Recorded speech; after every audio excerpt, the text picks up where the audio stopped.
I want to ask you what you mentioned there. The panic in Sydney yesterday over what turned out to be a day in the mid-30s. What's the hottest day you've had on the farm? You know, when I lived at Charleville in Western Queensland, I could come in at lunch from the office. I could go put on the washing, make smoko, go hang out the washing, go back, wash up the plates, go back out to the washing line and take the dry clothes off. And you had fortnights in the 40s. I'm serious, fortnights in the 40s. And the idea that we get between 35 and 40 and everyone's screaming, you know, climate change, calamity Jane, build some swindle factories, oh, the world's going to come to an end. It's just a ruse to cover up the fact that you've made an absolute debacle out of your power grid. That was not, ladies and gentlemen, a heat wave. I'm sorry to say that was a sunny day at the beach. I want to take you through this. We had a day in Melbourne this week, and I know you've been trapped in Canberra and now you're going to be released and you can finally get out of there. But in Melbourne this week, we had a day where it was around 37, 38 degrees. Melbourne was covered in this sort of weird, cloudy, foggy stuff.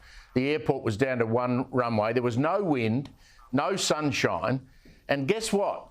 Coal was delivering 80% of the electricity, and I think the other 15% was coming from gas. Yeah, I just saw a graph not that long ago that was immediate. And 1% of your energy was coming from the swindle factories, from the wind towers. Yeah, we keep doing it. And Bowen looks you straight in the eye and says, your power bill is going down, which is almost, it's bizarre. It's almost a ticket to an asylum. It's just completely and utterly nonsensical. And he says, even though it's a complete disaster, the path we're on, a complete correlation between swindle factories, solar panels, and your power bill going through the roof and manufacturing leaving, we're going to do more. And somehow magically, in the land of the pixies, in the Wizard of Oz with the flying monkeys, things will turn around and all of a sudden the power will work. It'll be like nirvana.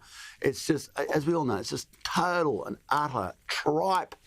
And and when it doesn't work, they just go climate change. You know, any debate. You know, if their horse didn't come in on the weekend, they go climate change.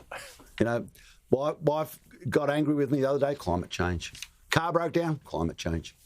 I've only ever had the chance to speak to Chris Bowen one-on-one off-air in a non-interview situation. Have you ever thought about pulling him aside gently and saying, can we just sit down and have a chat about this, mate? Because I think what you're doing is all a load of bull dust, and I just want you to, man-to-man, explain to me. I mean, it's like a conversation at a bar in the pub. Explain to me why you think we have to do this.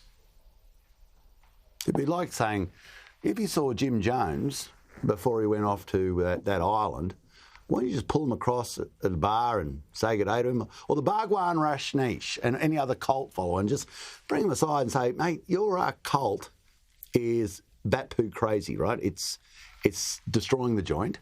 It doesn't work. People are becoming poorer. Pensioners are being put out of their house. It's structured into the price of food, which is going through the roof. Mate, people in a cult don't believe they're in a cult. The people in a cult think that what they say is just self-evident genius. I mean, so no, I don't think I could. And I know you'd get an automaton reply. I think there are certainly people in the Labor Party in the quieter moments when they don't have to follow the lines, which we all have to do. They would say, of course, it's rubbish, total and utter garbage. But they're the lines, and we've got to parrot them out. But but with Chris, no, I don't think that's possible. I think he's drunk the Kool-Aid, folks, and he's on his way with the green glasses on to deliver you absolute and utter destitution. And you're the ones who are going to have to pull him up, because we're not having any luck down here. Dare to dream you either, win in March or win in May, whenever the election is, and you've got a rescue plan. But I think, it's a pretty simple rescue plan, isn't it? Australia's got a lot of coal, it's got a lot of gas, it's got not much hydro. It's got uranium, so we can do nuclear. Why don't we just do everything we've got and get our natural advantage in the world? I mean, it's not rocket science, is it? No. Well, you have a look today. Well in excess of 60% of your electricity is coming from those evil coal-fired power stations, which they seriously, even though just think about it. So what you had 1%, one part of the day was coming from your swindle factories, your wind turbines, which they're just littering the landscape with these secret agreements, capacity investment schemes. Not allowed to ask them what they're actually getting for producing nothing, but they're getting a bucket load of your money. And, and so that with 60 to 80% during today coming from coal-fired power, you know what they're going to do? Just think about it. They're going to close them down. It's just frightening. It's unbelievable. Just before you go, you would have sat over the years in cabinet with Simon Birmingham. He's announced he's retiring today. I'm sure you haven't always agreed with him, but his career, what do you make of it?